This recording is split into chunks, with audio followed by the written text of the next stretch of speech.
Class 9-10 যত তোমরা শিক্ষার্থী আছো, বিশেষ করে এসএসসি 27 এবং 28 ব্যাচের শিক্ষার্থীরা, তোমরা এই রমজান মাসটা তো অলরেডি কিন্তু শুরু হয়ে গিয়েছে। তো এই রমজান মাসে তুমি কিভাবে পড়াশোনা করবা, সো আমি কিন্তু অলরেডি একটা সাজেশন তোমাদেরকে দিয়েছি। দেখো আমার হাত এই জায়গাতে, এই যে কাছাকাছি দেখতে পারতেছো একটা রুটিন দেখতে পারতেছো, 1 পৃষ্ঠার একটা রুটিন। এই রুটিনটা যদি তুমি ভাইয়া ফলো করো, যারা সায়েন্স, আর্টস এবং কমার্সের যত শিক্ষার্থী আছো, তোমাদের সকল সাবজেক্টগুলো কিন্তু তুমি এই রমজানের 30 দিনে কিন্তু তোমার পড়া হবে। কিভাবে সম্ভব তুমি একটু ভালো করে দেখো। আমি তোমাদের এই রুটিনে তুমি যদি তাকাও, যে তোমাদের জন্য আমি 3টা সেশন রেখেছি। প্রথম সেশন যেটা কিন্তু তোমার সকালবেলা, সকাল 5টা থেকে 7টা পর্যন্ত, সকাল 5টা থেকে 7টা পর্যন্ত। কয় ঘন্টা ভাইয়া এখানে? এখানে কিন্তু ভাইয়া তোমার 2 ঘন্টা। আচ্ছা, তারপর দেখো দ্বিতীয় সেশন 7:30টা থেকে 9:30 পর্যন্ত, এটা কিন্তু সকাল। এখন তোমরা বলবা যে ভাইয়া আমাদের তো স্কুল বা মাদ্রাসা আমাদের তো বন্ধ দেয় নাই, এখন আমরা কি করব? এক্ষেত্রে তুমি তোমার রুটিনটা একটু তোমার মতো করে চেঞ্জ করে নিবা। ওকে, তাহলে 7:30টা থেকে 9:30 মোটামুটিভাবে এখানে প্রায় 2 ঘন্টা। আচ্ছা, এরপর তৃতীয় সেশনটা তুমি দেখো যে বিকালবেলা 2:30 থেকে 4টা পর্যন্ত। তো এখানে মোটামুটিভাবে 1 ঘন্টা 30 মিনিট। কত মিনিট ভাইয়া? 1 ঘন্টা 30 মিনিট। তাহলে আমি যদি হিসাব করি 2 ঘন্টা 2 ঘন্টা 4 ঘন্টা।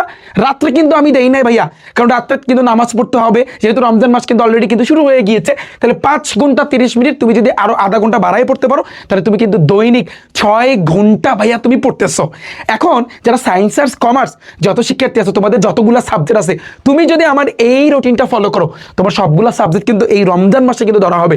কিভাবে পসিবল তুমি দেখো, এখানে প্রথম রমজানে আমি কিন্তু গণিত রাখছি, যেটা কিন্তু তুমি সকালবেলা 5টা থেকে 7টার ভিতরে তুমি পড়বা। তারপরে এই যে 7:30 থেকে 9:30 পর্যন্ত যারা সায়েন্সের আসো, তোমরা পদার্থ বিজ্ঞানটা পড়বা। যারা আর্টসের আসো ইতিহাস, যারা কমার্সের আসো তোমরা হিসাব বিজ্ঞানটা পড়বা। এরপরে এই যে দেখতে পারতেছো তৃতীয় সেশনটা বিকালবেলা, তুমি কি করবা? এই যে তুমি সকালবেলা এবং এই যে 2টা সাবজেক্ট তুমি পড়লা, 2টা সাবজেক্টে পড়ছো, এই 2টা সাবজেক্টের একটা ফাইনাল একটা রিভিশন দিবা। তুমি চিন্তা করতে পারো, তুমি যদি দৈনিক এরকম করো, সেম ভাবে এই যে গণিত, আবার পদার্থ বিজ্ঞান যারা সায়েন্সের আসো, অথবা ইতিহাস যারা আর্টসের আসো, অথবা যারা কমার্সের আসো হিসাব বিজ্ঞান, তুমি এই যে পড়লা এটার একটা রিভিশন দিবা তুমি বিকালবেলা। তোমার রাতে কিন্তু ভাইয়া পড়া লাগতেছে না। আবার তুমি দেখো এই যে মানে হচ্ছে রমজানের 3য় দিন গণিত, আবার পদার্থ বিজ্ঞান সেম ভাবে, বা ইতিহাস বা হিসাব বিজ্ঞান, এবার আবার রিভিশন শেষ।